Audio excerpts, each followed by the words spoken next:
Good morning 7th class. हमने science में अपना सेकेंड चैप्टर शुरू किया था, एनिमल्स में डाइजेशन, न्यूट्रिशन इन एनिमल्स। ठीक है, न्यूट्रिशन मतलब उनमें डाइजेशन कैसा होता है, कैसे होते हैं, वो सब देखा हमने।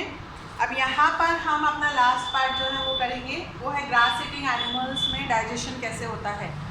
ग्रास ईटिंग एनिमल्स में स्पेशली काउ एंड बफेलोज में क्या होते हैं कि वो घास खाते हैं, ज़्यादातर वो क्या खाते हैं, घास। ठीक है, तो घास में क्या होता है, सेल्यूलोज ज़्यादा होता है जो डाइजेस्ट करने में डिफ़िकल्ट होता है हमारे लिए और हर दूसरे जानवरों के लिए। वो सेल्यूलोज बहुत डिफ़िकल्ट होता है डाइजेस्ट करने में, इसलिए हम घास नहीं खा सकते। ठीक है, और दूसरे एनिमल्स भी ज़्यादातर लोग घास नहीं खाते हैं। तो अब क्या होता है, ये एनिमल्स कैसे डाइजेस्ट करते हैं उस घास को जिसमें सेल्यूलोज की मात्रा बहुत ज़्यादा होती है, वो हम देखेंगे। तो आपने देखा होगा कि काऊ बफेलोज घास जो है उनको सिर्फ तोड़ते हैं मुंह से और गटक लेते हैं, स्वॉलो करते हैं। ठीक है, वो चबाते नहीं है उस टाइम पर। तो वो पहले जो है घास को तोड़ के एक उनके पेट में कंपार्टमेंट होता है जो र्यूमेन कहलाता है, जिस कंपार्टमेंट को र्यूमेन कहते हैं, वहाँ पर ये घास इकट्ठी होती जाती है, इकट्ठी कर लेते हैं। ठीक है, अब इनको ये कंपार्टमेंट होता है र्यूमेन, तो इनको र्यूमिनेंस, ठीक है, उनको र्यूमिनेंस भी कहते हैं। कट च्यूइंग और र्यूमिनेशन जो प्रोसेस होता है उसको कहते हैं, डिफरेंट नाम्स होते हैं ये। ठीक है, अब क्या होता है कि यहाँ इन लोग ने घास इकट्ठी कर ली, दिन भर चरा, घास इकट्ठी कर ली, तब ये थक के बैठते हैं, आराम करते हैं। तो इसमें से कुछ पार्ट घास का ये वापस मुंह में लाते हैं और चबाते हैं। फिर कुछ पार्ट ऑफ घास का वो लाते हैं, इसको जो है वापस लाते हैं, इसको कर्ड कहते हैं, CUD कर्ड। ठीक है, कर्ड ईटिंग एनिमल्स इसको कहते हैं, इसलिए इनको कर्ड ईटिंग एनिमल्स कहते हैं, च्यूइंग। इसको ये स्मॉल जो पार्ट ऑफ ग्रास है उसको लाते हैं, चबाते हैं। यहाँ पर सेल्यूलोज डाइजेस्ट करने के लिए बैक्टीरियाज होते हैं। ठीक है, ये बैक्टीरियाज यहाँ पर एक्ट करते हैं और सेल्यूलोज को सिंपलर फॉर्म में कन्वर्ट कर देते हैं। अब इनके मुंह से वापस स्टमक में जाता है खाना। स्टमक में 2 कंपार्टमेंट होते हैं, पहला, थर्ड और फोर्थ। पहला, फिर स्टमक आए, स्टमक में 3 पार्ट, स्टमक, उसके आगे और उसके आगे और, फिर सारा खाना यहाँ पर इनका पचता है। फिर फर्दर डाइजेशन के लिए ये स्मॉल इंटेस्टाइन में खाना जाता है, जैसे हमारा जाता था। यहाँ पर पूरा डाइजेशन कंप्लीट हो जाता है। स्मॉल इंटेस्टाइन में खाना लार्ज इंटेस्टाइन में आता है।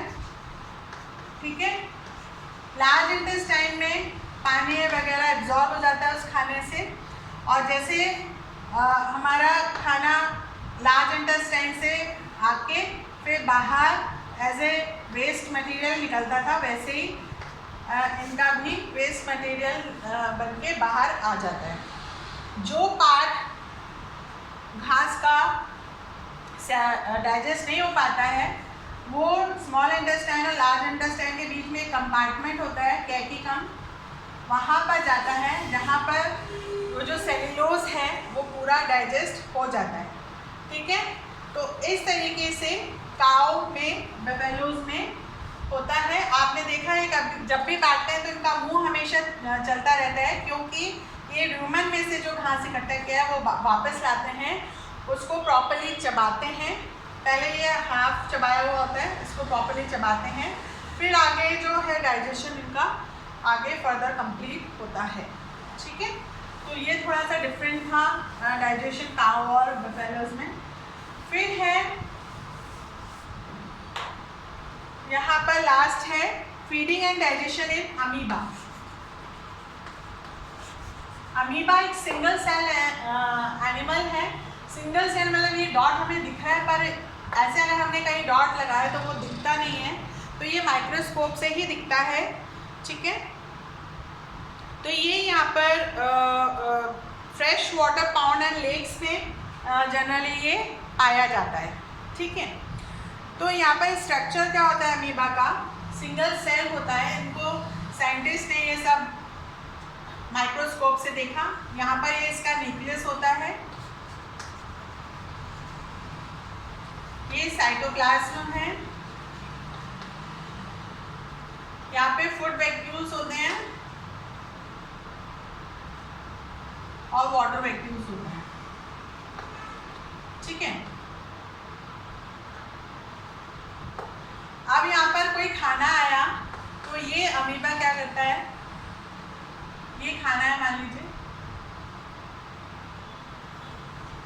तो ये अपना शेप चेंज कर लेता है, खाने को अंदर लेने के लिए अपना शेप चेंज कर लेता है, तो ये इसका स्यूडोपोडिया हो जाता है। स्यूडोपोडिया, स्यूडोपोडिया मतलब फॉल्स पैर, स्यूडो मतलब फॉल्स, पोडिया मतलब पैर, तो फॉल्स पैर इसके हो जाते हैं। सब में ये न्यूक्लियस और साइटोप्लाज्म रहेगा।